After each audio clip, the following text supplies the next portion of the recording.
Demain, vous passez un entretien d'embauche et le recruteur vous pose cette question. Présentez-vous, parlez-moi de vous, je vous écoute. Qu'allez-vous répondre? Je suis Gilbert Colli, formateur chez Approxima Sénégal. Dans cette vidéo, je vais vous partager les éléments que vous allez mettre en exergue lorsque vous allez faire votre entretien d'embauche. Ensuite, la question de vos qualités, vos défauts, la question du salaire et enfin celle des motivations. En entretien d'embauche, il faut être court et concis. Du coup, lorsque vous êtes face au recruteur, commencez par une méthode thématique. Donc, abordez la méthode thématique, c'est-à-dire que lorsque vous vous présentez, je prends l'exemple de quelqu'un qui veut travailler dans un centre d'appel par exemple. Les centres d'appel recrutent des gens dans le domaine du télémarketing. Donc, lorsque vous vous présentez en fonction de vos compétences et non en fonction de votre parcours. Par exemple, lorsque vous présentez un entretien d'embauche pour un centre d'appel, présentez-vous.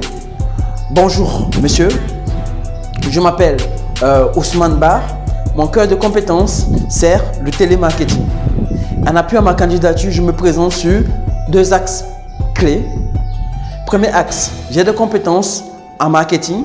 En effet, j'ai eu à travailler à l'agence Orange Pro où j'ai notamment participé au lancement du logiciel X. Et grâce à moi, on a pu faire près de 1000 ventes en un an. Deuxième axe, j'ai des compétences en communication. Lors de ma formation à Approxima Sénégal, j'ai appris les fondamentaux de la communication, les bases de la communication et également les facteurs clés pour une bonne communication. J'avoue que cette formation m'a beaucoup apporté et voilà, aujourd'hui, je sais et je peux mieux appréhender tout ce qui tourne autour de ce domaine. Voilà, monsieur le recruteur, les axes clés qui font en sorte que je sois apte à intégrer votre prestigieuse entreprise. Vous voyez, dans cette présentation, je me suis basé sur les compétences. J'ai présenté d'abord mon cœur de compétences qui est le télémarketing parce que les centres d'appel recrutent dans ce domaine. Ensuite, je me suis basé sur des compétences clés qui sont le commerce et la communication. Donc, je suis resté dans le domaine, je suis resté dans le poste. Je n'ai pas parlé d'autre chose. La question qualité et défaut. Attention, ces questions, ce sont des pièges. En effet, le recruteur ne s'intéresse pas carrément à vos qualités ou à vos défauts. Mais ce qui l'intéresse, c'est votre capacité à construire une phrase pour expliquer vos qualités et vos défauts. Et quand vous donnez la qualité, vous devez l'illustrer. Et quand vous donnez le défaut, vous devez le justifier. Exemple de qualité. Écoutez monsieur, j'ai l'esprit d'équipe. Je suis quelqu'un qui a l'esprit d'équipe. D'ailleurs, je suis dans un club de football dans mon quartier et pendant les matchs de foot, je suis quelqu'un qui passe, j'aime bien passer le ballon. Je ne suis pas trop conservateur, donc j'aime bien passer le ballon. Du coup, je pense que j'ai l'esprit d'équipe, l'esprit collectif. Pour mes défauts, mon principal défaut, c'est que je m'énerve très vite. Je me mets vite en colère.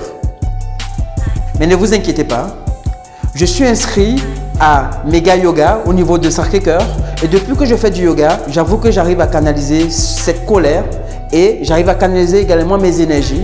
J'avoue que cette formation en yoga m'a beaucoup apporté parce qu'aujourd'hui, j'arrive à mieux gérer mon stress et à mieux gérer mon trac et ma colère lorsque je suis en face d'une situation difficile.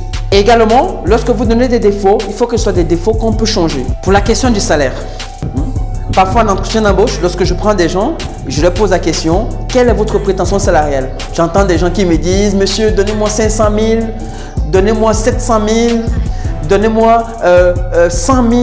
Il y a même des gens qui disent, monsieur, écoutez, donnez-moi ce que vous voulez, proposez-moi ce que vous voulez, moi, je n'ai pas de problème. Mauvaise réponse. Il est judicieux ici de reposer la question au recruteur de façon gentille et polie, en lui demandant par exemple, excusez-moi monsieur le recruteur, quelle est la grille salariale des téléopérateurs dans votre structure? Et gentiment, il va vous dire, si c'est 400 000, il va vous dire que c'est 400 000. Et en ce moment, vous avez une base pour discuter. Évitez de donner des salaires au hasard, d'accord? Évitez de donner des salaires juste comme ça à tout va. La dernière question qui est la motivation. Quelles sont vos motivations? Pourquoi voulez-vous travailler dans notre structure? La plupart du temps, lorsqu'on pose ces questions, les gens se plaignent. Les gens se plaignent. Non, écoutez, monsieur le recruteur, je vais travailler parce que j'ai des problèmes. Parce que je suis père de famille, je suis soutien familial. Aucun recruteur ne va vous embaucher parce que vous avez des problèmes. Aucun recruteur ne va vous embaucher parce que vous êtes soutien familial. À cette question, vous devez plutôt mettre l'accent sur l'amour que vous portez sur le travail et la valeur ajoutée que vous pouvez apporter à l'entreprise. Par exemple, vous pouvez dire au recruteur, écoutez monsieur le recruteur, depuis que je suis petit, j'ai toujours rêvé de travailler dans les centres de contact. Si c'est le cas, bien sûr. Si vous m'embauchez, je vous assure que vous n'allez pas le regretter. Je suis capable de propulser votre structure à un autre niveau parce que j'ai des capacités. J'ai des capacités de vente, j'ai des capacités de communication et je suis prêt à amener votre entreprise à un autre niveau.